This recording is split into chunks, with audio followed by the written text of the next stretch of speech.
আমার কাছে নতুন বছর নিয়ে আলাদা কোনো উদ্দীপনা নেই। গতকাল ছিল 31শে ডিসেম্বর, আজ 1 জানুয়ারি। কদিন ভুল করে পুরনো সালটা লিখে ফেলব, তারপর অভ্যস্ত হয়ে যাব। আমি বুঝে গেছি এই পৃথিবীতে নিজের ভালো থাকাটা বড্ড জরুরি।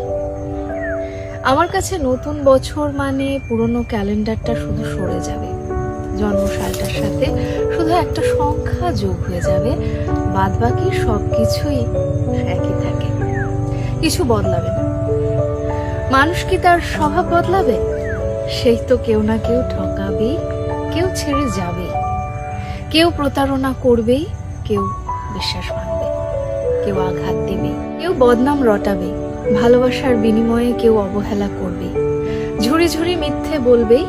এত কিছুর পরেও কোনো অপরাধ বোধটুকু কাজ করবে না তাদের। ঘড়ির কাঁটাটা 12টার ঘর থেকে শুরু করে যেমন 12টার ঘরেই ফিরে আসে, ঠিক তেমনি বছরের পর বছর চলে যাবে, বয়স বেড়ে যাবে, ক্যালেন্ডারটা পাল্টে যাবে, শুধু পাল্টাবে না মানুষ।